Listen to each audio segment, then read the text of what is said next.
Escuta, Miquel, tá ouvindo?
Pode lá.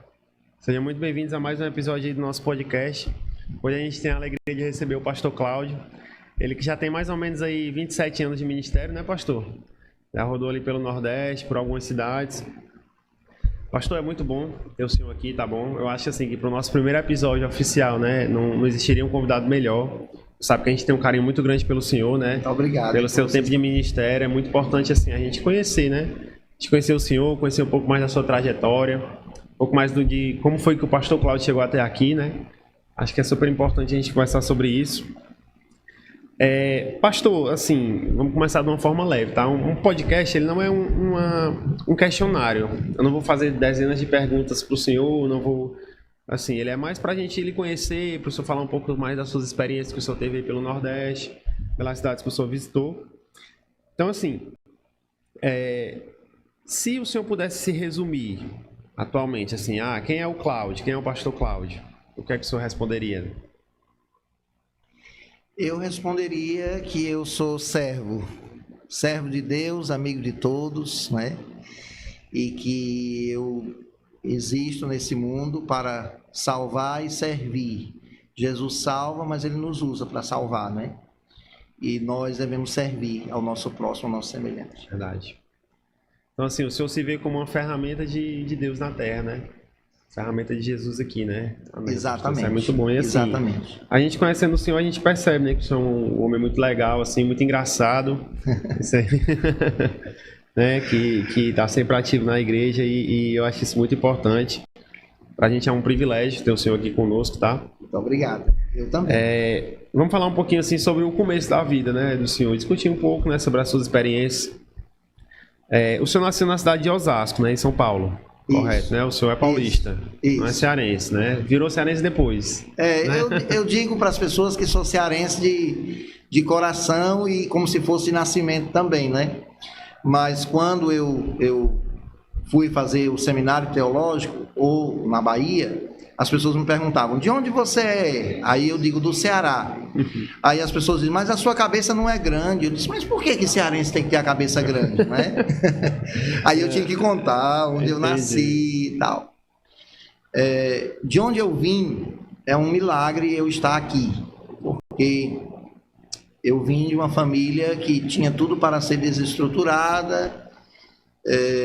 O meu pai, ele cearense, paraibano, mas foi criado no Ceará a partir dos 2 anos de idade, minha mãe cearense, e eles fugiram para São Paulo, né? Fugiram no trem, do trem eles pegaram aqueles ônibus clandestinos que iam para São Paulo.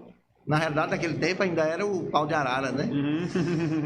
Há muitos anos atrás. O pessoal levava galinha, levava um bocado de coisa, exatamente. Aí lá em São Paulo tiveram a minha irmã, e quando a minha irmã nasceu, 1 mês e pouco, depois de poucos dias, minha mãe ficou grávida de mim. Aí imagina aí, minha mãe com uma criança nos braços e grávida de outro. A diferença da minha irmã para mim, por exemplo, é 1 mês e 23 dias. Né? Nossa. Tem uma época do ano que a gente comemora que nós dois temos a mesma idade. Entende? Quase gêmeos, né? Exatamente. Então, assim, foi muito atribulado para minha mãe. Então, minha mãe dizia, eu não quero ter mais esse filho e tal. Então, eu fui rejeitado ali. Mas Deus abençoou que eu nasci, e nasci bem. E minha mãe diz assim, coisa boa que ele nasceu e deu certo, né? Que bom, a gente também agradece, pastor, pela sua presença. A gente sabe que, assim, a vida de pastor é muito corrida, né? O senhor tem dezenas de compromissos durante a semana e o senhor tem separado um tempinho para vir aqui conversar com a gente, né? Para a gente lhe conhecer melhor. A gente lhe admirar mais um pouco como pessoa, como servo do Senhor, né? É muito importante. A gente fica muito feliz, a equipe também fica feliz que o senhor esteja aqui. Obrigado. Pastor, o senhor costuma dizer que desde os 2 anos de idade o senhor já sabia que ia ser pastor. Desde novinho, né? O senhor já sentia esse chamado, né? Assim, isso. Como é que foi essa experiência tão cedo na vida? O senhor já tem essa noção, essa vontade, né? Quando eu entrei na igreja, meus pais se batizaram, eu tinha 1 ano e meio de vida. E aí, lá era um grupinho, eles na Vila Baronesa, em Osasco, eles estavam procurando construir ainda a igreja, né? estavam construindo a igreja. E aí tinha uma irmã chamada Rosa, que eu não sei nem se ela ainda é viva, que ela me ensinava a cantar. E ela me ensinou a cantar e eu, todo culto, eu pedia ao pastor, ao pregador, que me desse um espaço para eu cantar. Aí, como eu era muito pequenininho, aí eu tinha que subir num banquinho para poder o pessoal me ver, para poder cantar, né? Porque senão eu ficava abaixo do púlpito. E foi assim, isso foi me motivando muito. Então, quando eu tive 2 anos de idade, eu disse, eu quero ser pastor. Até hoje eu não sei explicar por que eu disse isso. Eu imagino que é pelo que a minha mãe fala, porque eu via os pastores, eu via as pessoas pregando e eu dizia que queria ser pastor. E isso cresceu comigo. Isso cresceu comigo. Minha primeira brincadeira de infância, que eu me lembro, era fazer a escola sabatina e o culto. Aí eu colocava minha irmã, né, só tinha minha irmã e eu, para a gente fazer a escola sabatina e o culto. Depois ela disse, eu estou cansado. Aí eu colocava lá uns bonecos lá, umas frutas lá, e dizia que eles eram os membros da igreja, né? Aprendi a tirar oferta quando era pequenininho também. E cantava nas igrejas. As pessoas me levavam para cantar nas igrejas. Depois, quando eu tive 6 anos de idade, eu fui morar em Santo André. Aí naquela região ali também levavam a gente para cantar, me levavam para cantar. E aí eu fui crescendo com esse desejo e hoje estou aqui como pastor. Bem, pastor, obrigado. Assim, a gente sabe que é muito importante, né? Os pais incentivarem os filhos a ir para a igreja. Assim, às vezes a gente acha que a gente leva a criança para a igreja, né? E acha que a criança não está entendendo, acha que ela não gosta de estar ali, mas na verdade Deus, ele age nas primeiras horas de vida. Ele já começa agindo, né? E assim, a gente acredita que, pelo menos eu particularmente acredito, né, que essa questão de pastor é um chamado de Deus, né? Assim, para você ser um pastor, você não pode ser qualquer pessoa, assim, você tem que ter uma vocação, você tem que ter vontade, você tem que ter o conhecimento, mas também tem que ser a vontade de Deus, né? Exatamente. Tem que ser a vontade de Deus. Então, assim, pra gente não sabia, né? Pelo menos eu acho que não, né? O pessoal havia começado tão cedo e é muito bom. Sim, a gente lhe parabeniza pela sua trajetória, né? Acho super importante. Assim, a gente sabe que o senhor passou por várias etapas até ser pastor hoje em dia, né? Até receber o título de pastor, ser ordenado. E assim, conhecendo um pouco mais da sua história, a gente percebeu que o senhor teve algumas tentativas frustradas, né? Assim, algumas coisas não deram certo e tudo. E assim, o senhor teve uma tentativa frustrada de entrar na Sociedade Latino-Americana de Pastores, alguma coisa do tipo, né? A SALT. Isso, é o SALT. Seminário Adventista Latino-Americano de Teologia. Latino-Americano de Teologia, isso. O nome é grande, SALT. Em 1994, há 31 anos atrás, mais ou menos, né? O senhor tentou, né? Assim, e o senhor conseguiu, né, passar, mas como é que foi essa experiência, pastor, do senhor? Pois sim, eu né? falei um pouquinho, eu falei sobre a questão, voltando um pouquinho lá atrás, eu falei sobre o chamado para ser pastor, e assim, os meus pais contribuíram muito. Eu me lembro que quando meus pais entraram na igreja adventista, eu e a minha irmã, na igreja anterior que eles frequentavam, a gente bagunçava a igreja, né? E a gente queria quebrar tudo na igreja. Aí disseram, não traga mais seus filhos, não. Aí meu pai disse, então também não vou. Aí quando a gente entrou na igreja adventista, no primeiro culto que a gente foi, no sábado de manhã, eu quis bagunçar do mesmo jeito que eu fazia na outra, né? Aí meu pai me levou lá na salinha, lá no banheiro, e me deu uma surra tão grande que eu nunca mais baguncei na igreja. E eu me criei assim, quando o culto estava acontecendo, eu tinha que me abaixar, se precisasse beber água, para não atrapalhar a solenidade do culto, né? Era uma reverência muito grande. Eu me lembro que minha mãe, a gente só saía para brincar se dissesse os 10 mandamentos de cor. E a minha irmã dizia assim, eu estou esquecendo do terceiro. Aí eu dizia, né? Para poder ela sair para brincar. Então a gente teve uma educação muito firme, né, na parte espiritual. Todo dia antes de dormir a gente tinha que ler um capítulo do Vida e Ensinos. O que eu aprendi sobre espiritualcia eu devo muito aos meus pais, e o que eu aprendi sobre a Bíblia também. É muito importante a educação dos pais, né? Você estava citando aí, eu me lembrei sobre isso. E em relação à minha ida para o colégio, foi tudo no tempo de Deus. Em 1993, eu já tinha terminado o ensino médio, certo? Já tinha sido obreiro. Nossa, foi no ano seguinte, então. Isso. Já tinha sido obreiro em Cajazeiras, na Paraíba, e tive umas experiências assim bem interessantes lá também, porque lá por 2 vezes o Senhor me livrou da morte, que eu fui distribuir um folheto e um homem queria cortar o meu pescoço, porque eu distribuí um folheto convidando para a Semana Santa. Aí ele pegou uma roçadeira, que a gente usa aqui no Nordeste, né, que os agricultores usam, que tem a lâmina bem grande e afiada. Aí ele disse, vou cortar o seu pescoço. E eu saí correndo. Aí ele disse, 2 pecados, além de crente, ainda é covarde. Isso aconteceu em Cajazeiras, na Paraíba. Foi obreiro lá. Depois, eu disse, pronto, agora eu vou para o colégio. Eu estou terminando o ensino médio. Aí eu me inscrevi no NASP e me inscrevi no IAN, que hoje não é mais IAN, né? É outro nome. E os principais, né? Basicamente. Na época só existiam esses 2. No Brasil, quem quisesse fazer teologia tinha que ir lá fazer o vestibular. Não é que nem hoje que você já faz aqui, não é? Não, você tinha que viajar e ir lá fazer. E aí o NASP me recusou. Na época não era o NASP, era IAE. E na Bahia também. Né? Eles olharam a minha foto, eu era tão magrinho, né, na época, e eles disseram, não, esse rapaz, eu não sei se ele vai conseguir chegar aqui não, né? Eu já era magro e parece que a foto me deixava mais magro ainda, né? Aí eu não fui, aí eu fiquei triste, e aí eu conversei com Deus, Senhor, por que que eu não fui? Eu achei que ia dar certo, e aí o Senhor me disse, quando eu orei, o Senhor me disse, calma, aquieta o teu coração, não temas, porque no tempo certo você vai.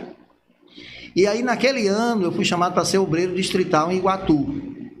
E aí eu ajudei a plantar algumas igrejas, uma delas foi São Sebastião, município de Cariús. Eu tenho inclusive um dos meus sonhos é ir a essa igreja, porque eu nunca mais fui lá.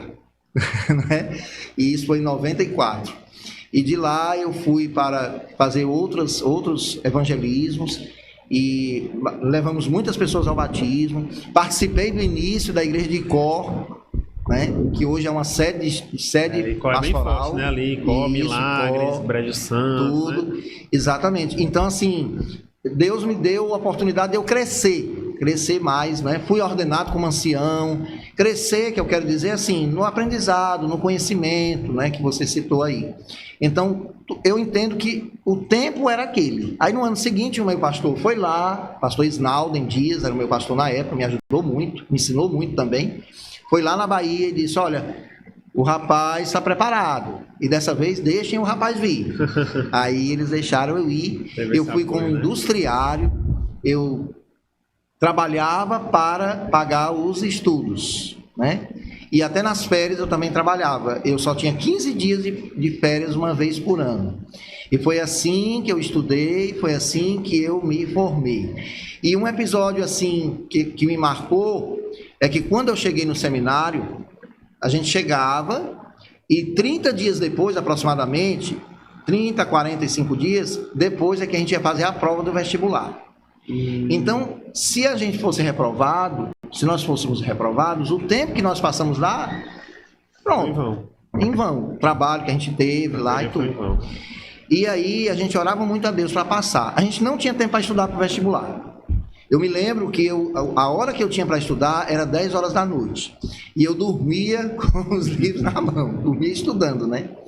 E eu pedi a Deus que eu pudesse passar. E eu pedi a Deus que me desse uma prova, se realmente eu ia conseguir. Uma semana antes de eu fazer o vestibular, uma semana antes de eu fazer o vestibular, nós estávamos trabalhando na roça, eu não sabia nem o que era roça, e estava trabalhando na roça, e um rapaz ficou endemoniado.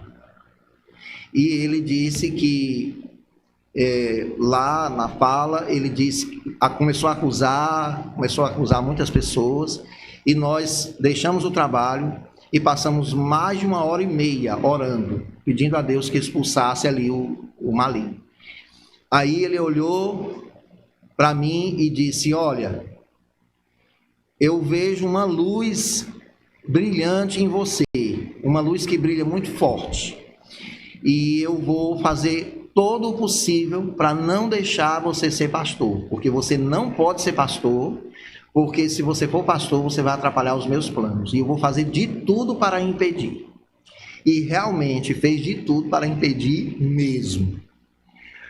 Aí nós oramos, nós buscamos a presença de Deus e o inimigo saiu, né? Os anjos maus saíram ali. Mas aquele rapaz, ele morava no mesmo quarto que eu. E ele dormia na cama de baixo e eu dormia na cama de cima. E eu vi ele ajoelhado, fazendo uma prece, mas não era para Deus, dizendo que ia matar uma pessoa. E que essa pessoa era eu. E eu disse: Cláudio, só tem eu aqui. Será que isso vai acontecer? Só que eu achei que era uma brincadeira, né? Mas aí alguém mais experiente disse para mim: olha, tenha cuidado. Então eu fiquei mais de 30 dias dormindo no outro quarto, trancado. E ele chegou uma vez e disse assim, no quarto, disse assim: eu vou lhe dar uma surra agora. E tal. E aí chegou outro jovem e disse: não, você não vai triscar nele. Então, coisas assim que aconteceram e outras coisas que aconteceram que o inimigo tentou de tudo realmente para atrapalhar.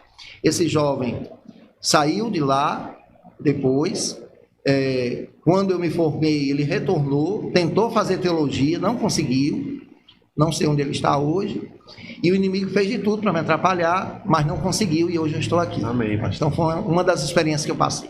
Tá bom. Pastor, a gente tem algumas pessoas nos assistindo aqui, inclusive o senhor recebeu alguns abraços, tá? Oh, um abraço boa. Aí do Tiago Oliveira e da Edileuza Bertolino, viu? Edileuza Bertolino. Um abraço para vocês também, um abraço para todos, que Jesus continue abençoando a vocês. Amém, pastor, amém. Pastor, assim, quando o senhor estava lá, né, hospedado e aconteceram essas coisas, eu acredito muito que Deus ele tem um propósito. Né? Tudo ele tem um porquê. Às vezes ele permite que algumas coisas aconteçam, até mesmo para testar a nossa fé, para saber se a gente é digno daquela bênção, né? Até porque ser pastor é uma bênção de Deus, né? Você trabalhar com vidas, trabalhar com pessoas, você conseguir ter o seu ministério é uma coisa maravilhosa, né? E saber que o senhor passou por tudo isso e mesmo assim manter um sorriso no rosto e estar aqui sempre com a gente, conversando com a gente, estando conosco, é muito bom.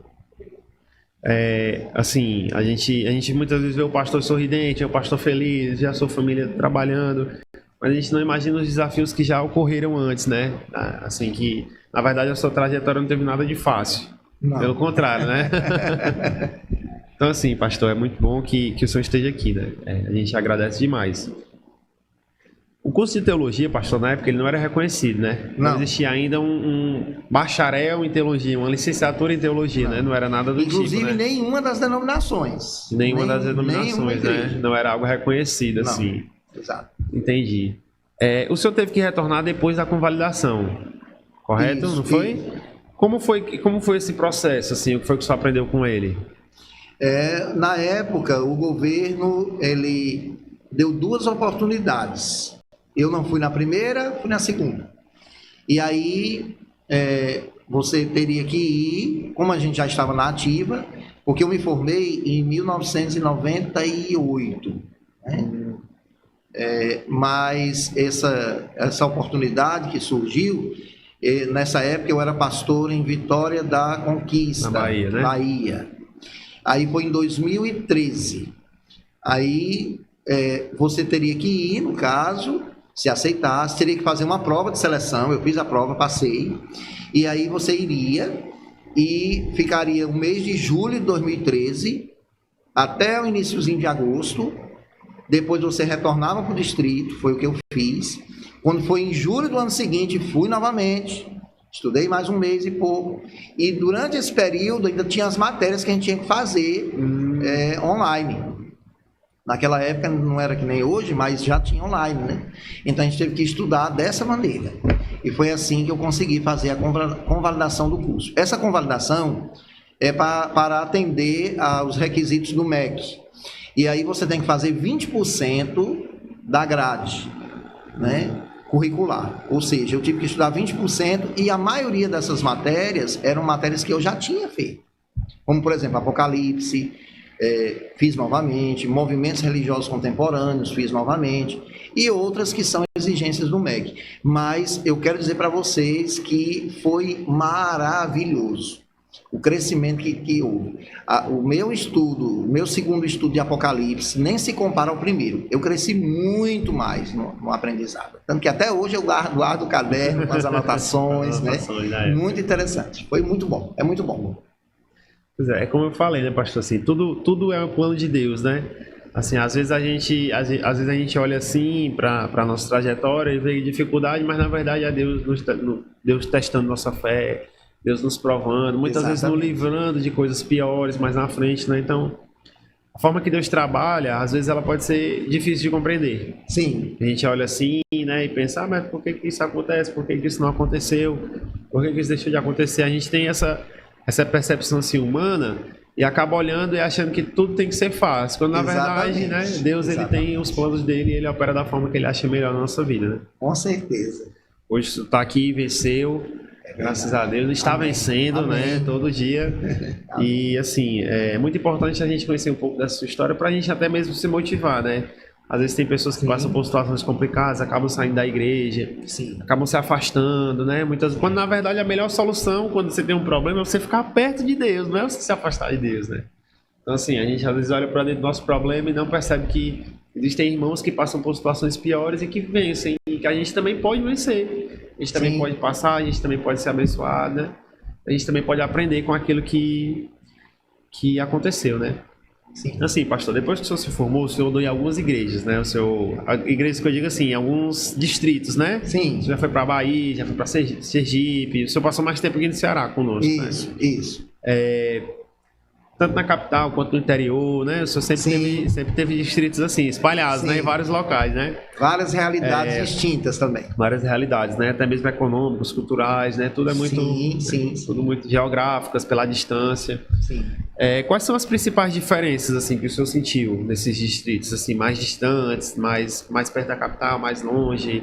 Assim, distritos mais pobres, distritos que têm um pouco mais de condição, assim, qual é a diferença, né, no pastoreio? Olha, eu passei eu não vou dizer por todas, mas por praticamente quase todas, né, as realidades. Eu já fui pastor de Espaço Novo Tempo, fui pastor de igrejas do porte por exemplo, da Aldeota, de igrejas do porte, como uma igreja, por exemplo, que eu pastorei na Bahia, que era como se fosse a Igreja Central de Fortaleza. Também já fui pastor de bairros de periferia, né, de capital, como hoje eu estou também novamente. Já pastoreei igrejas no interior e já pastoreei igrejas no interior do interior. Do interior. A gente chama nas breias, né? Nas breias do interior. Exatamente. Eu me lembro que eu pastoreei uma igreja aqui no Ceará que era raro os membros verem um pastor, porque não tinha estrada para passar e eu também não tinha carro na época, né? Às vezes passava de anos sem eles verem um pastor. E eu ia nessa igreja todo mês, mas tinha que fretar moto, né? E a moto não conseguia chegar até lá, porque tinha aquele barro chamado massapê, então era difícil de deslocamento, né? Até mesmo para andar a pé, né, professor? Isso, tinha que andar a pé, tinha que andar de carroça para chegar nessa igreja. Para voltar, tinha que pegar... ir montado num burro, eu não sabia montar burro, né? Eu tive que aprender. Eu me lembro que o irmão, ele foi me ensinar e me colocou lá no burro e o burro ficava rodando porque eu não conseguia guiar, né? E aí foi uma situação, né? O irmão ria tanto com os filhos dele. Aí um menino de 6 anos era que me guiava nesse burro. Me recordo que uma vez esse menino de 6 anos me levou numa carroça, porque de lá onde esse irmão morava, para chegar na igreja, eram 5 quilômetros. E aí nós fomos numa carroça e o menino, desses meninos arteiros, né, disse: olha, pastor, o senhor senta aqui. Eu disse: mas aqui aonde? Pertinho ali dele, mas eu não sabia que não era um lugar bom de se sentar. E ele me colocou perto do rabo do cavalo. E o cavalo me deu não sei como é que chama, acho que uma cipuada assim, né? olha no meu pescoço, mas aquilo dói, viu? Eu passei uns 5 dias sem poder nem virar o pescoço, porque as marcas ficaram, né? Então, passei por muitas experiências. Eu pastoreei mais de 115 igrejas, até aqui, contando com as que eu estou. Né? Só num distrito, que foi Itapipoca, eu era pastor de Itapipoca e Itapajé, Amontada, depois dividiu, Itapajé ficou com seu pastor e eu fui atender o Trairi. Ficamos ainda com 27 igrejas. Então, as realidades são distintas, né? As realidades são diferentes. E eu não tinha carro na época. Então, o que eu aprendi? Eu aprendi que em todos os lugares, você tem uma família. Você tem uma família espiritual. Eu fui pastor em Sergipe e parece que eu era pastor aqui no Ceará. Muito bem tratado, bem recebido. Fui pastor na Bahia, fui muito bem tratado e muito bem recebido. Falar em bem tratado, chegou água aqui para mim. Muito obrigado, viu? Ainda sou bem tratado hoje, né? Bem tratado hoje. Continuo sendo bem tratado. Então, assim, foi muito legal. E assim, as diferenças em termos de cultura, o Nordeste, culturalmente falando, ele tem poucas diferenças. Eu fui pastor em Sergipe, eu vejo algumas coisas diferentes daqui. Na linguagem, na Bahia também, né? Um pouquinho diferente. Porque só na Bahia você tem várias culturas. Eu fui pastor em Barreiras, é totalmente diferente de quem mora em Salvador, né? Fui pastor em Vitória da Conquista, já é divisa com Minas Gerais, perto da divisa ali. Então, você pega muita cultura de Minas. Então, é assim, um pouco diferente do nosso Ceará. Mas, em regras gerais, os mesmos desafios que a gente vê aqui no Ceará, em termos de igreja, é a leitura que eu faço. São os mesmos desafios que eu encontrei lá em Sergipe, que eu encontrei lá na Bahia. Eu diria que desafios até maiores, né? Maiores. Então, a igreja, ela tem vários desafios, mas é uma família maravilhosa. Se eu tivesse que voltar atrás, lá no meu primeiro distrito, visitando todos eles, a gente não tem essa condição, né? Nos 8 distritos por onde eu passei, em cada um deles eu tenho excelentes recordações. É uma bênção. Estou agora no 9º distrito, né? Há 5 anos. Amém. Que bom. Assim, pastor, cada cultura de cada cidade, ela abriga também uma religião. Sim. Né? Então, assim, às vezes você pode chegar numa cidade que você é bem recebido por pessoas de outras religiões, mas também você pode chegar em uma cidade, assim, em uma determinada região do Brasil, que aquela religião não lhe abraça totalmente. As pessoas não têm tanta hospitalidade, né? Exato. Não são tão legais, assim. E, assim, pastor, desses distritos que o senhor passou, assim, se eu pudesse lhe perguntar, assim, pastor, me diz uma história que aconteceu, dentro dessas histórias que aconteceram, dentro desses distritos, que é uma história que lhe marcou. Assim, pode ser um batismo de um jovem, um testemunho de alguém, alguma coisa assim, uma história específica que lhe marcou nessa trajetória. Assim. Eu tenho tantas. Vou tentar escolher uma aqui. Tá. Mas eu vou partir da premissa do que você falou, né, em relação à questão da cultura. A cultura ser diferente e as demais denominações, às vezes, não receberem, né, muito bem. Muito carinho, né? O pastor que chega, a igreja ali na região e tudo. Então, vou partir desse pressuposto aí. Eu me lembro que aqui mesmo no Ceará, no meu primeiro distrito,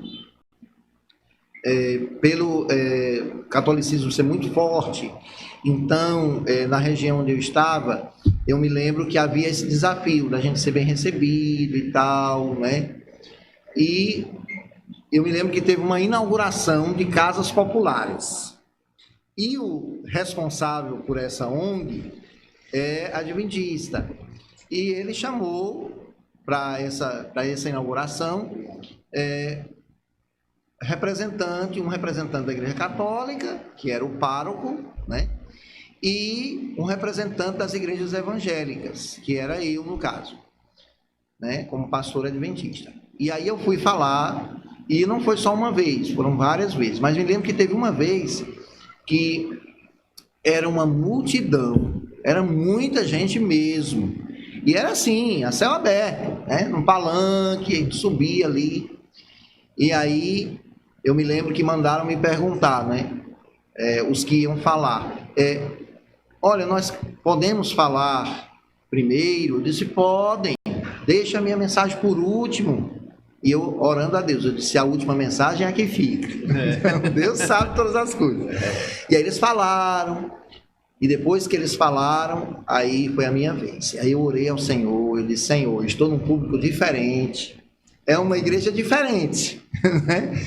E que o Senhor me use aqui, eu sou recém-formado, era solteiro ainda na época. Pessoas que eram acostumadas a ouvir outras coisas, exatamente, né? Outras mensagens. E você falar uma população ali, tinha milhares de pessoas, né? De diversas crenças e, enfim. E aí eu orei a Deus e Deus abençoou. E eu falei sobre a unidade, abri a Bíblia, orei com eles, fiz a oração do Pai Nosso, fiz uma oração. E depois disso, serviram pão com patê de soja. Olha o que serviram. E todo mundo comeu e gostou. E gostou, né?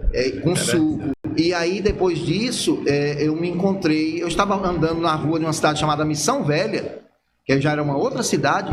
E aqui no Ceará? Aqui no Ceará. Missão Velha é ali perto de Juazeiro do Norte, exatamente, Crato, exatamente. Né? Eu era pastor naquela região. Milagres, Barro, Aurora, Missão Velha, Pena Forte, né? Lá na divisa. Eram 14 igrejas, depois aumentou... um pouquinho Peguicó, né? Que o senhor comentou no começo, né? Exatamente. Conhece a região ali. Eram 14 igrejas, depois aumentou para 20, né? Na minha época. Era solteiro. Inclusive, Juazeiro é bem grande, né? Juazeiro é tão grande que é dividido entre oriental e ocidental. E ocidental, né? São dois pastores. Exatamente. Aí, hoje são mais, né? Hoje a região ali são vários pastores. Tem 2 dentro do Juazeiro e tem um em Barbalha, tem outro no Crato, tem outro em Milagres. Olha como expandiu. Inclusive o pastor Jocildo saiu de lá, né? O pastor Jocildo daquela região, Juazeiro, né? Juazeiro. Aí eu me lembro que eu estava andando na cidade de Missão Velha, aí o pároco me parou, né? O padre me parou e aí buzinando, aquele carro buzinando, e quando eu olhei, era ele. Aí ele disse, oi, tudo bem, tudo bom? Ele disse, olha, eu lhe parei para lhe agradecer pelo discurso que você fez naquele dia, porque eu vi que você respeita as demais denominações e eu quero aprender mais ainda a respeito da palavra. Interessante o padre falar isso, né? Então, eu acho que houve um alcance, né, naquele lugar, através do Evangelho. E outras experiências, muitas que eu passei, pessoas que eu batizei, vou citar só mais uma. Na época da pandemia, né, numa cidade aqui do Ceará, do interior, eu não vou citar o nome, né, porque senão as pessoas vão saber quem é, onde é. Por uma questão ética, né? Mas um jovem, ele queria ser rebatizado. E aí era época de pandemia, as igrejas estavam fechadas. E aí eu disse, e aí, meu querido, você quer ser rebatizado? Ele disse, quero, pastor. Me rebatiza na praia? Aí nós fomos para a praia, no pôr do sol, e esse jovem foi rebatizado. E depois disso ele passou a atuar, voltou a atuar como líder de jovens. Eu não era mais o pastor naquela região, mas fiquei feliz por ele ter retornado para a igreja e através do retorno dele ter ajudado muita gente a voltar. A voltar também. Essa é uma das muitas experiências maravilhosas que Deus me deu. Porque assim, a gente acredita que quando a pessoa é alcançada pelo Espírito Santo, né, a primeira coisa que ela faz é motivar outras pessoas. Sim. Né? Quando você, assim, o evangelho, ele cresce numa ordem que é assim, uma pessoa motiva outra, motiva outra, motiva outra. E aquela que foi motivada lá atrás vai motivando até que, né, cresce de uma forma exponencial. E é muito bom saber que assim, quando a gente conhecer pessoas que foram motivadas e que alcançaram outras pessoas também, né? Através do pastor, através do ministério, através, assim, da missão, né? Que o senhor tem, né? Sim. Aqui na Terra, que não cumpriu ainda, está cumprindo. Sim. Firme e forte, né? Sim. Então, assim, ao longo dessa caminhada a gente vai encontrando pessoas boas, né? Como o senhor falou da família, né? A gente vai encontrando uma família, vai fazendo amizades, né? Vai motivando outras pessoas. Sim. E ajudando, né, as igrejas a aumentar o número de membros, a crescer. A gente teve algumas perguntas ali no chat, né? Estou sem internet. O Thales Oliveira, ele perguntou o pastor, ele quer saber qual era a matéria que o senhor considerava que era mais difícil de compreender no seminário. Pastor, traduzindo ali a pergunta, né? A pergunta do Thales, ele perguntou assim, que durante o seminário, né, qual era a matéria mais difícil que o senhor teve? Assim, porque o senhor é formado, né, tem a faculdade, e dentro dessas disciplinas, qual era a mais difícil? Que o senhor eu fiz a graduação e fiz pós também, né? São 2 pós. Uma em missiologia e a outra em liderança eclesiástica, que essa eu fiz já como pastor de vocês aqui. Um abraço para você, viu, Thales? Um abração para você. Bem, teve algumas matérias difíceis, né? Mas uma delas que eu achei assim mais difícil foi a ciência da religião. Porque o professor, ele dava o conteúdo e depois ele fazia perguntas que ele tinha passado no conteúdo e outras que a gente tinha que pesquisar, que a gente já tinha pesquisado. Então, como mexe com aquelas datas, né, históricas e tal, fósseis e toda aquela questão, eu acho que foi uma das matérias assim mais difíceis, né, na época para mim. Mas deu certo, passei, consegui passar. Né? Outra matéria que é muito difícil é grego 1. Estudar grego. Quando você não tem noções de grego, que eu acho que a maioria não tem quando chega lá, né? É uma cultura distante, né? Exatamente. Na minha época, você poderia optar por fazer o grego 2, 3 e 4, ou você ir para a teologia educacional e também que mexe com a questão psicológica, né? Teologia pastoral. E foi a área que eu escolhi. Quem fazia na época teologia bíblica tinha que estudar grego 2, 3 ou 4. Eu só fiz a 1, mas também não foi fácil, né? Grego, hebraico, essas línguas. Eu acho que não é fácil, não. É porque foram assim, as línguas que a Bíblia foi escrita, né? Então, isso. Às vezes você tem que saber, até mesmo para você saber a tradução, algumas palavras mudam, e aí uma tradução, aquele texto é melhor explicado, em outro, então é importante, né? E deve ser muito difícil, até porque você está aprendendo outro idioma. Sim. Um outro idioma que, assim, o inglês está no dia a dia, o espanhol está na escola também, mas o grego está onde? Já que e nós estudamos na época, estudamos inglês, espanhol na época não estudava, mas inglês a gente estudou também. Que também já não era muito fácil. Né? Entendi. A gente tem mais alguma pergunta, Miquel? Não sei. A gente teve mais alguma pergunta aí, pessoal? Manda pergunta aí no chat, pessoal, para perguntar para ele as curiosidades que vocês querem saber. Aí eu também estava cheio de perguntas aqui, já respondeu algumas. É muito importante a gente estar perto do Senhor, né? O pastor que tem tantos anos de ministério, tem tanto conhecimento para dividir conosco. Enquanto vão fazendo aí as perguntas, eu sou muito grato a Deus, porque Deus tem nos dado grandes vitórias. Né? Nós, hoje mesmo, nosso distrito, eu estava comentando aqui no PG Jovem, Deus nos deu uma grande vitória. Nós recebemos mais de 2 toneladas de alimentos, né? Através da iniciativa de um jovem, né?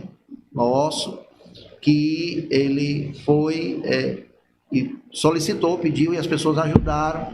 Então foi muito alimento para nós ajudarmos as pessoas carentes. Então aqui o nosso mutirão de Natal já começou. Nós já temos muitos alimentos. Estou ali com um carro cheio de alimentos. Graças a Deus. Então em tudo eu vejo a providência divina, né?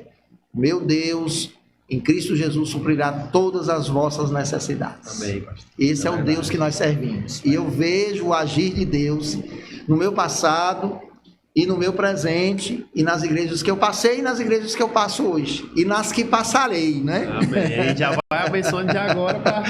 nas que eu pastorearei ainda, não é? Amém, pela pastor. graça de Deus. Assim, essa questão, assim, a gente leva a palavra de Deus, a gente leva o amor, mas a gente também tem que levar comida, a gente também tem que levar o alimento, Sim, né, sim. físico, né? As pessoas, elas precisam, elas têm demandas, têm necessidades e às vezes a gente...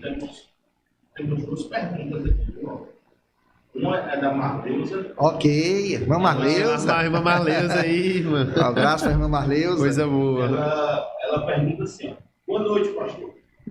Qual o conselho que o senhor dá para que possamos estudar mais a Bíblia e menos as mensagens da tela? Oh. Traduzindo aqui a pergunta, não sei se vocês ouviram direito, né? A Marlene está perguntando assim, qual é a mensagem que o pastor tem, né, para que a gente estude mais a Bíblia e menos coisas fúteis, né, menos coisas dentro do celular. Às vezes a gente perde muito tempo em rede social, né, pastor, fazendo coisas que não edificam, né? Qual é o conselho assim que o senhor dá, né? Qual é a dica?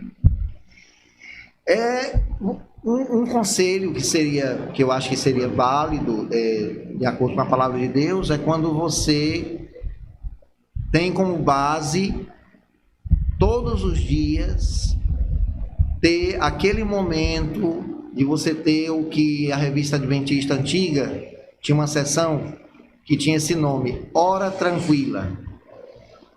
Quando você desenvolve esse hábito de ter a sua hora tranquila, e eu acredito que a irmã Marleusa lembra dessa sessão, e outros também estão me ouvindo aqui, os mais jovens talvez não, mas a sua mãe com certeza lembra, seu pai, né, seus avós e outros mais. Aquele momento em que você, como disse Jesus, entra no seu quarto, fecha sua porta e ora seu pai em secreto, e ali você lê a sua Bíblia. Não é o culto matutino, é a sua devoção pessoal com Deus.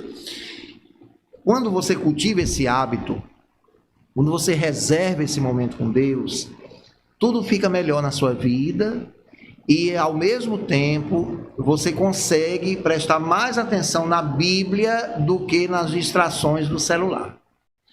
E quando você tem essa profundidade na palavra, você vai criando gosto pela palavra. Porque não é natural ao ser humano, irmã Marleusa e todos que me ouvem, ler a Bíblia, orar, ir à igreja. Não é natural. Natural do ser humano é o contrário de tudo isso, né? Mas quando você começa a cultivar, Deus vai colocando no seu coração esse desejo. Você já tem ali a certeza, a convicção de que os seus paradigmas, a sua cosmovisão, a sua maneira de ver a vida vai ser baseada na palavra de Deus. E aí, tendo como base e estrutura a palavra de Deus, você pode juntar as duas coisas. Você pode juntar o celular, as mídias sociais com a palavra. Por quê? Porque você pode pregar através das mídias sociais, né? Você pode enviar uma mensagem para uma pessoa que já não está mais na igreja ou que está estudando a palavra de Deus. Eu me lembro, por exemplo, que no sábado passado, foi no sábado retrasado, acho que foi no sábado passado, eu preguei dentro do tanque batismal, motivando a igreja a fazer o trabalho missionário, fiz o apelo para que a igreja fizesse o trabalho missionário, fiz o batismo e pedi aos irmãos que mandassem uma mensagem. Primeiro orassem, no meio do sermão, por uma pessoa que está afastada na igreja. E depois de orar, mandasse uma mensagem para essa pessoa. Pegasse seu celular e mandasse uma mensagem para essa pessoa. Isso foi tão bom. Eu vi jovens prestando mais atenção no culto, eu vi adultos também, né, prestando mais atenção no culto e envolvidos na pregação do Evangelho. Então você pode juntar as duas coisas, mas tendo como base essa meditação particular, individual, diária na palavra de Deus. Pastor, é super interessante você tocar nesse assunto, porque, na verdade, a próxima pergunta ia ser justamente essa, né? Oh, que legal! Quais eram os hábitos, né, espirituais que o senhor mantém até hoje para se fortalecer como pastor, né? Você já respondeu, orar, né? Assim, é super importante, né? Faltou acrescentar uma. Qual? Música. Ah, sim. Oração, música e meditação na palavra, né? Como está lá na carta de Paulo aos Colossenses, no capítulo 3, né, que ele diz: habite ricamente a palavra em vosso coração, com ações de graças e cânticos espirituais. Então, a gente precisa ter esses momentos. Eu faço com o inário, o novo inário adventista, como eu faço com a Bíblia. O ano bíblico, a gente vai lendo, né? Gênesis, e vai na sequência. Então, eu faço assim com o inário. Eu já estou no hino 200, o número, né, do hino, né? O número do hino 261. Então, a gente vai cantando. E nos dias que eu estou mais triste, nos dias que eu estou tendo que tomar decisões importantes, né? Nos dias que eu vou, no momento que eu vou preparar um sermão, aí nesses dias eu louvo mais ao Senhor. porque isso enriquece a minha vida espiritual com Deus. Então, são esses hábitos que eu tenho. Pastor, assim, a gente falou um pouco do senhor, a gente conheceu um pouco da sua história, né? Com certeza o senhor deve ter muito mais experiência para falar para a gente, né? Sim, sim. Assim, a gente selecionou alguns por conta do tempo também. Sim, sim. Até para não me cansar. Assim, pastor, a gente conhecendo a sua história é muito bom, muito importante. Atualmente na igreja a gente tem jovens que se afastam da igreja. Sim. Isso aí é uma coisa assim que é super normal, assim, não é super normal, né? Mas é comum. E na pandemia, mais ainda, né? Mais ainda. Aconteceu mais ainda. A gente não pôde congregar, né? Então foi muito difícil, sabe? A gente recebeu aqui algumas. O Thales mandou um abraço pro senhor. Obrigado, Thales. Um abraço para você também. Thales mandou um abraço. Né? A Luciana Damasceno também mandou um abraço. Um abraço, Luciana. Do Heron, né? Sim. Né? O Ayrton fez aqui Deus continue abençoando a irmã Luciana, né? em todos os aspectos da saúde. Deus abençoe mais e mais. A gente recebeu aqui uma pergunta do Ayrton, né? Essa pergunta eu acredito que você já tenha respondido logo atrás, mas se eu quiser dar só uma pinceladazinha, né? Qual a experiência mais marcante que o senhor teve no ministério, né? O senhor comentou que foi a da igreja no interior, foi? Só relembrando a gente aí novamente. E teve, como eu disse que tem muitas outras, né? Tem muitas experiências marcantes, né? Muitas e muitas e muitas. Uma das experiências mais marcantes que eu tive no meu ministério foi quando eu tive o privilégio de reabrir abrir a igreja, né? Antes de ser pastor, que foi a do São Sebastião, e reabrir algumas igrejas, né? Uma das que eu reabri, por exemplo, eu não, Deus, né? Mas eu como pastor, foi Miraíma, que até hoje está lá, fica ali pertinho de Amontada, né? Então foi uma das experiências mais marcantes, eu junto com a igreja, com a associação, esse trabalho unido, sabe? Isso faz a diferença, foi muito bom. Uma outra experiência marcante foi a ressurreição de clubes de aventureiros e de clubes de desbravadores, no distrito que eu estou, inclusive. Uma outra experiência marcante é você organizar uma escola cristã de férias, onde vem mais de 120 crianças, que é o caso das que nós estamos tendo, a última agora, por exemplo. E uma outra experiência marcante foi o batismo dos meus 2 filhos. Os meus 2 filhos pediram para ser batizados. Pediram os 2. Eu não cheguei para eles e disse assim, e aí, chegou a idade de se batizar. Eles pediram para ser batizados. A minha filha, ela chorou no momento da profissão de fé. E eu perguntei para ela depois, quando estávamos a sós, eu perguntei para ela, por que você chorou? Ela disse, pela emoção de servir a Deus. E de fazer a vontade de Deus. Então, são momentos que a gente não esquece, sabe? Ficam gravados na nossa mente. O meu filho, para levá-lo ao batismo, eu fiz um PG na minha casa. Eu morava em Vitória da Conquista na época. Eram mais de 15 crianças na minha casa, com seus respectivos pais. Eu me lembro que eu tinha acabado de tirar um carro da concessionária e o carro estava zerado. Eles começaram a jogar bola antes do PG e a bola acertou no carro. E alguém me chegou e perguntou, pastor, você não vai ficar com raiva? Eu sorri, disse, Deus proverá. E nunca nem consertei esse amassado do carro. Destruíram, bem dizer assim, os móveis da minha casa, né? Destruíram é uma palavra muito forte. Mas assim, os móveis ficaram meio danificados, né? Mas dessas crianças que se tornaram juvenis, né? Eu tive a alegria de batizar 12, inclusive o meu filho. Então, são experiências que a gente não esquece e que marcam. Tem outras também. Porque assim, esses ministérios que mexem com crianças, assim, às vezes a gente acha que é só uma brincadeira, que é uma coisa passageira, mas o Clube de Desbravadores, o Clube de Aventureiros, eles formam os futuros líderes da igreja. Sim. Né? Eles já vão lapidando aquelas crianças que ela tenham conhecimento de Deus, que ela conheça mais sobre Jesus, sobre a organização da igreja. Exatamente. Sobre o ministério e sobre liderança. E só abrindo parênteses, é a minha forma de agradecer a Deus e à igreja. Porque se hoje eu estou aqui, falando com você, falando com as pessoas aqui, com os nossos irmãos, falando para vocês, meus irmãos, é porque a minha família e a minha igreja, chamada Igreja Adventista do Sétimo Dia, investiu em mim. Acreditou, né? Me deu a oportunidade. Comecei a pregar com 11 anos de idade. Comecei a ter função na igreja com 10 anos de idade. Fui ordenado como ancião aos 17 anos de idade. Então a igreja me deu as oportunidades para eu crescer e me ensinou desde quando eu tinha 1 ano e meio de vida. Então eu preciso retribuir isso, né? Eu preciso retribuir, ajudando também as novas gerações. Entendi. Pastor, foi muito bom conhecer um pouco da sua trajetória. A gente vai entrar agora numa parte de conselhos. Sim. Assim, né, para as pessoas que estão ouvindo, para as pessoas que ainda vão ver esse vídeo, assim, é super bom a gente ouvir o conselho de alguém que tem mais experiência, né?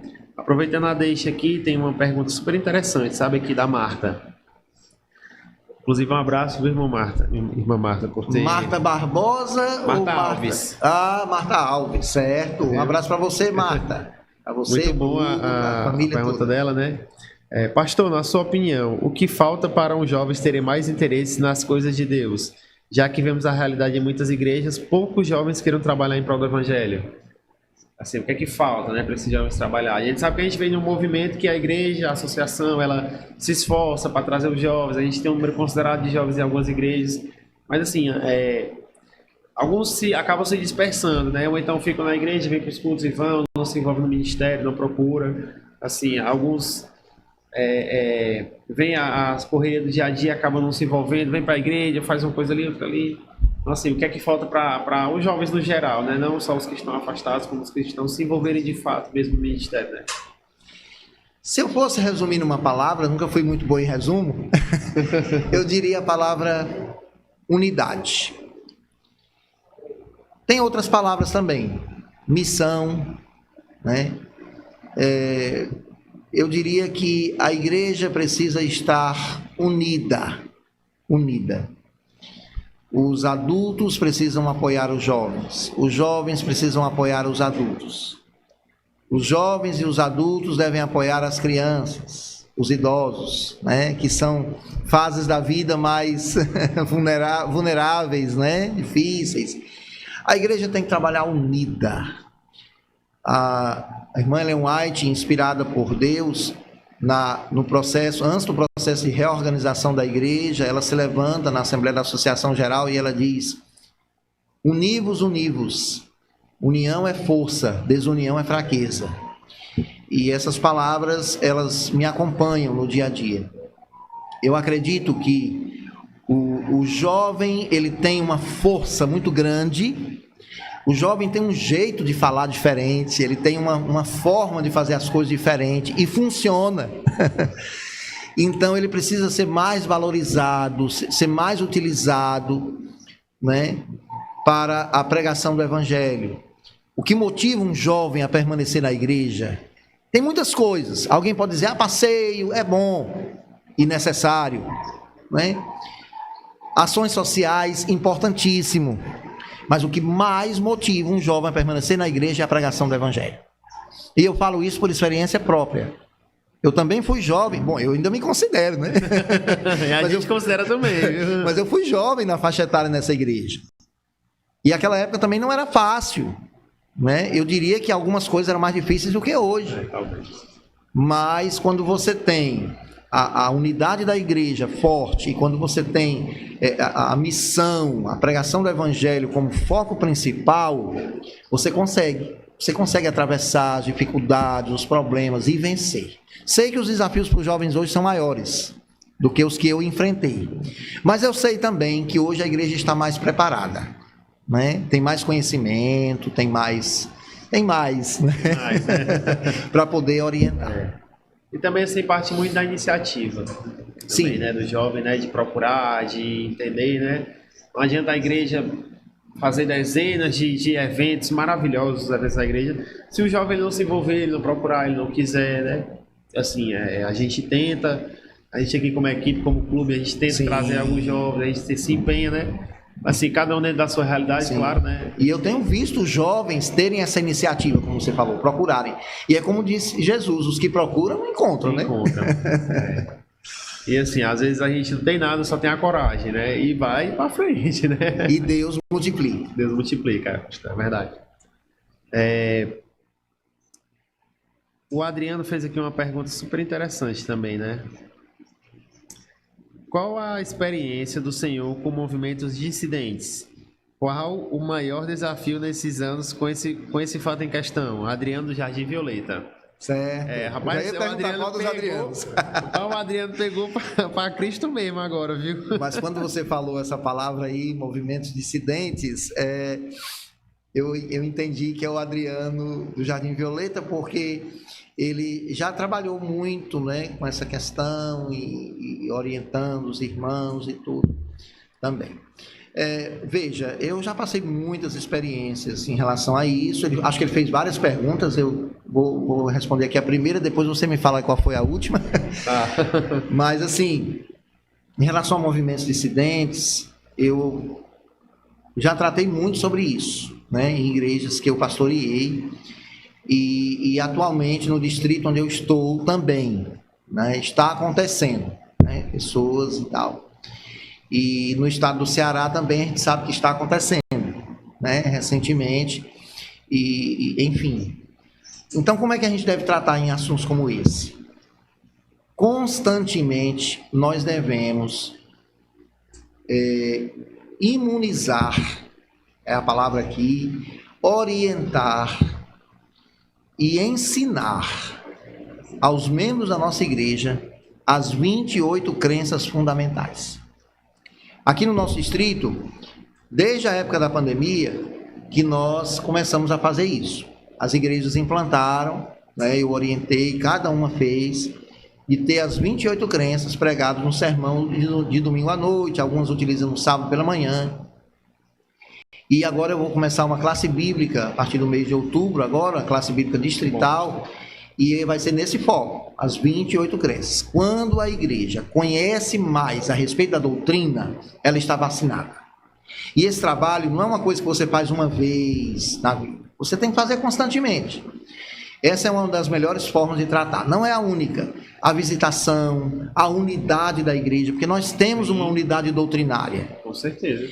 E aí, nessa unidade doutrinária, tem que ficar bem claro a posição oficial que nós, Igreja Adventista do Sétimo Dia, temos baseado na Bíblia e a posição pessoal que alguns membros da igreja têm. Entende? Então, quando você coloca de maneira clara e cristalina a posição oficial da igreja, que é baseado na palavra de Deus, que é a nossa norma e regra de fé e prática, então não tem como dar erro.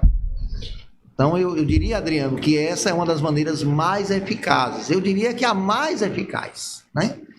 E a gente ter paciência com essas pessoas, conversar com elas, orientar e amá-las, né? Para que elas possam voltar para a casa do Senhor. Verdade. Interessante. Até porque, pastor, assim, as crenças que a gente tem, né, elas são regradas por razões. E dentro de cada crença dessa existe um porquê, existem versículos por trás, existe toda uma...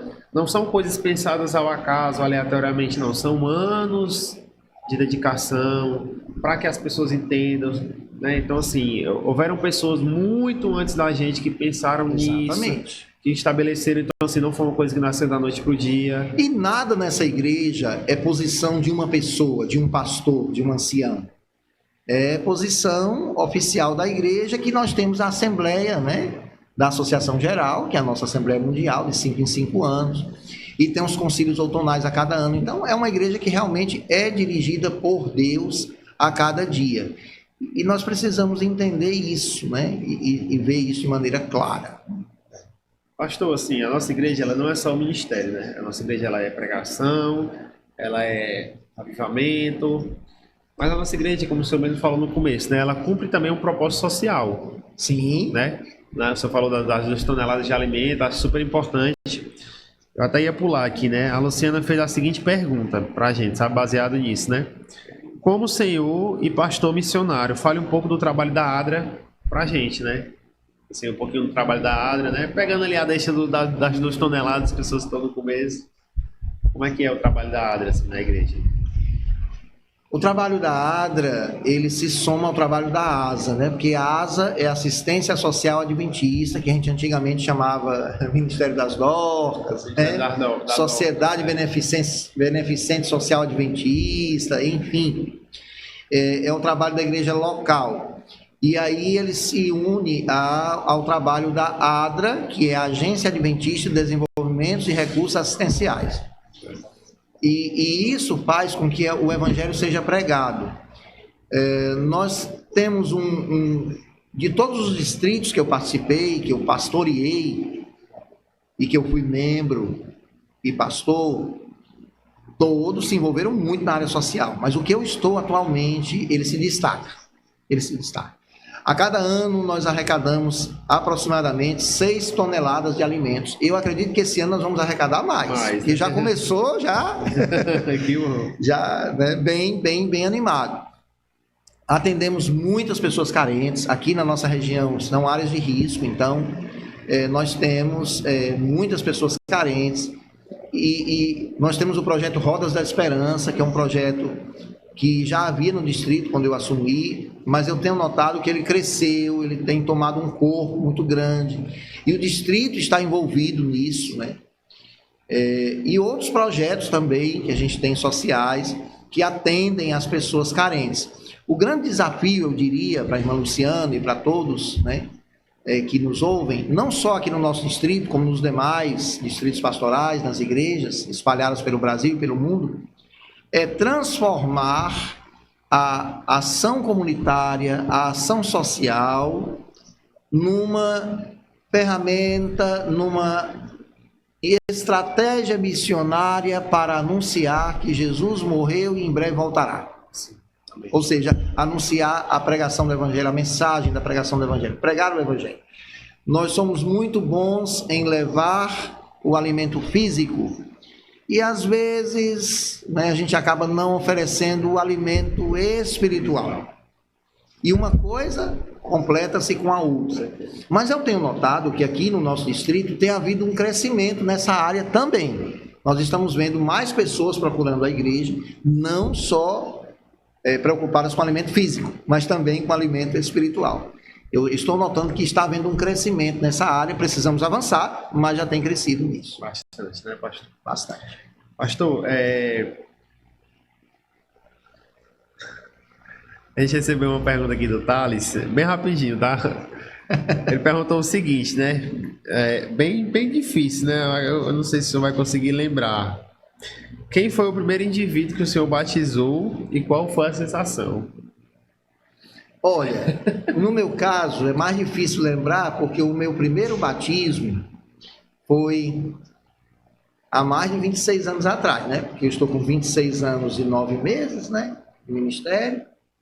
Então, assim, o meu primeiro batismo foi um grupo de pessoas. O meu primeiro batismo foram 20 pessoas. Ah, entendi. Então, para me lembrar... 20 nomes a 20 e para me lembrar quem foi o primeiro dos 20. Sabemos que foi 20, né, Thales? Mas eu me lembro da cidade, que foi a cidade de Penaforte. Penaforte, né? Divisa do Ceará com Pernambuco, longe de tudo e perto de nada. E nessa semana agora, eu recebi uma mensagem de um dos jovens que já era batizado na época, mas foi eu que fiz o casamento dele, né? E levei colegas dele ao batismo, assim, pregando o evangelho, fazendo classes bíblicas. Eu fiz uma classe bíblica lá para juvenis também. E ele me agradecendo, né? Porque a maioria desses que foram batizados permanecem na igreja até hoje. Bom, né? Então, eu acho que essa é a maior alegria que um cristão tem, como está lá na terceira carta de João, né? A maior alegria, disse João a Gaio, é saber que os meus filhos espirituais, né, andam na verdade e permanecem na verdade. Bom, você vai ter muitas estrelinhas na sua coroa, né? Você vai ter uma constelação de estrelas na sua coroa, né? E a alegria de você levar outros membros da igreja, ajudar a serem pastores também, né? Tem alguns que hoje são pastores que eu motivei, né, auxiliei da minha forma, né, com todas as minhas limitações, Mas os ajudei e hoje estão aí como pastores. Eu fico tão No feliz de ministério, né? vê-los aí no ministério. Uma bênção. Que bom. Pastor, foi muito bom o senhor estar aqui conosco. Muito bom o senhor compartilhar as suas experiências, a sua história de vida. Sim. Assim, a gente agora tem um carinho muito maior pelo senhor, né? Conhecendo Obrigado. um pouco melhor, a gente gosta muito mais do senhor, com certeza. E eu de vocês. Que bom. Fica o convite para o senhor vir uma próxima vez, para a gente conversar mais um pouco, tá? Sim. E para a gente fechar e encerrar assim com uma mensagem bem interessante, né? A maioria das pessoas que estão nos assistindo, elas já são da igreja, né? Mas a gente não sabe as pessoas que ainda irão assistir. Se algumas pessoas, esse vídeo ele vai ficar no YouTube, algumas pessoas podem olhar depois, com certeza a gente vai compartilhar, né? E assim, a missão de um pastor é deixar uma mensagem, né? Para as pessoas que estão nos assistindo, assim, qual é a mensagem do evangelho que o senhor deixa para elas? Se Deus é por nós, quem será contra nós? Romanos 8, verso 31. Que bom, pastor. Agrada-te do Senhor e Ele satisfará os desejos do teu coração. Entrega o teu caminho ao Senhor, confia nele, o mais Ele fará. Descansa no Senhor e espera nele. Está no Salmo 37, versículos 3 em diante. E a mensagem do último livro da Bíblia, Apocalipse. Porque guardaste a palavra da minha perseverança, também eu te guardarei da hora da provação, que há de vir sobre o mundo inteiro, para experimentar os que habitam sobre a terra. Venho sem demora, conserva o que tens, para que ninguém tome a tua coroa. E começa o verso seguinte dizendo ao vencedor, Ao vencedor. Então, a mensagem que eu deixo para você que me ouve, você que ainda não... Ah, é para cá? Pode olhar para essa aqui, viu? Vocês me ajudem aí. Não, claro. A mensagem que eu deixo para você que está me ouvindo é que você olhe para Jesus. Não olhe para o seu passado, para as coisas ruins do seu passado. Não olhe para as incertezas do amanhã. Não olhe para os seus defeitos. Olhe para o Jesus maravilhoso que criou você, que morreu por você e que quer salvá-lo. E se eu estiver falando a um jovem que um dia já esteve na igreja e passou por necessidades, sejam elas quais forem, está aqui diante de vocês alguém que já passou por muitas tribulações. E posso dizer que ainda hoje passo. Mas quem sustém a sua vida é Jesus. Então olhe para Jesus, o autor e consumador da sua fé. Permaneça nele. Muitas coisas vão acontecer na sua vida. Muito mais coisas vão acontecer neste mundo. Coisas difíceis. Mas o céu está cheio de bênçãos para serem derramadas na sua vida. E Jesus quer salvar você. E é para isso que Ele manteve a sua vida até aqui. Então confie nele, entregue-se a Ele. E Ele vai realizar grandes coisas na sua vida e através de você. Quem sabe eu estou falando para a última geração, não sei quantas gerações vão ter ainda, mas para a última geração que foi chamada por Deus para pregar essa mensagem. E se não for a última geração, deixemos um legado, melhor do que o que nós recebemos para as futuras gerações. Eu pensei que ia ser breve, nesse finalzinho aqui, mas não fui. Que Deus abençoe. A gente agradece o senhor por estar aqui, tá? É muito bom em nome de toda a equipe, Eu que agradeço. O Miqueias, o Vitor, que está aqui acompanhando a gente, tá bom?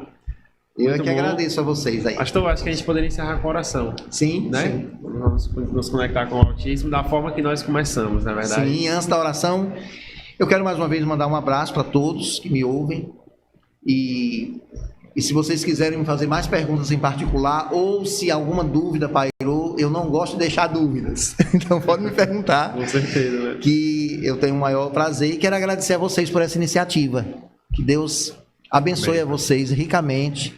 E pode ter certeza que eu vou promover esse momento aqui com os outros para que toda a igreja assista, todos os amigos assistam, porque isso traz um crescimento muito grande. Vocês talvez não consigam ainda mensurar a importância desse trabalho.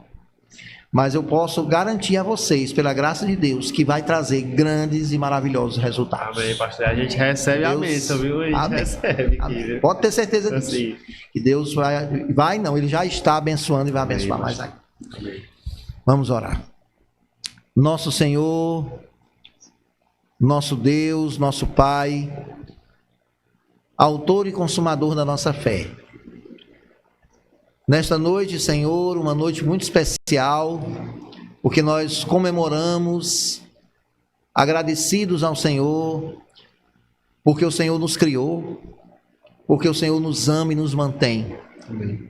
Nós não temos merecimento, mas o Senhor é tão bom, a Tua graça é tão maravilhosa, que o Senhor nos alcança a cada dia, e que nós ainda estamos com vida e com saúde. Então, Pai, nós te agradecemos por tudo que o Senhor tem feito, pelo que o Senhor está fazendo e vai fazer em nossas vidas.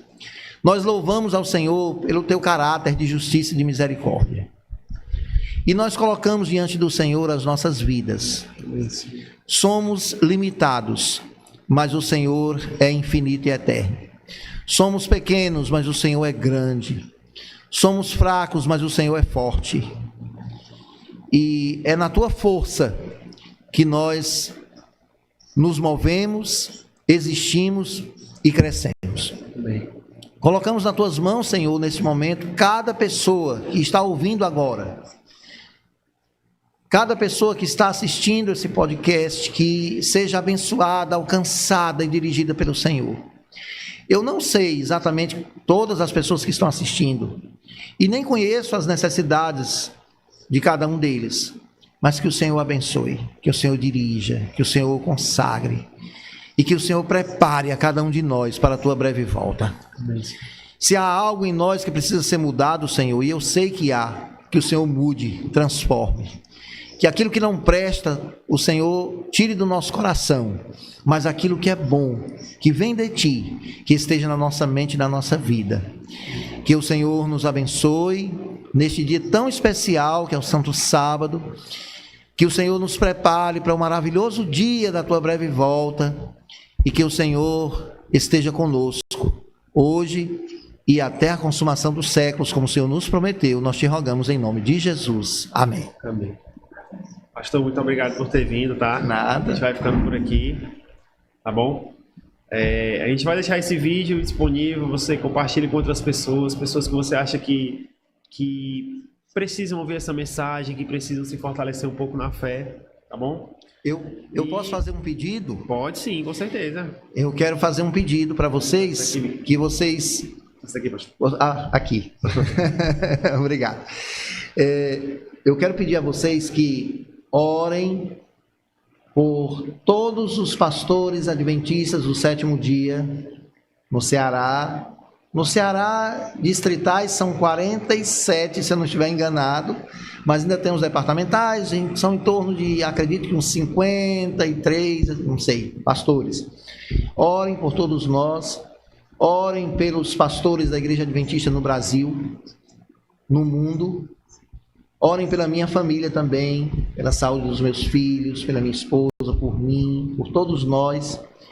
E orem também pelos jovens que Deus está chamando, assim como me chamou, para serem pastores. Sim. Para serem ministros do Evangelho. Tá bom? É o pedido que eu faço. Jesus abençoe. Inclusive estava no script aqui, né? Sobre a questão do pastoreio. Isso. Mas aí o senhor tocou no assunto, que bom, né? É isso, gente. A gente vai ficando por aqui, tá? Até o próximo podcast. E se inscreve no canal, compartilha esse vídeo com outras pessoas, tá bom? Acho que vai ser super importante. E até a próxima. Até a próxima. Um abraço.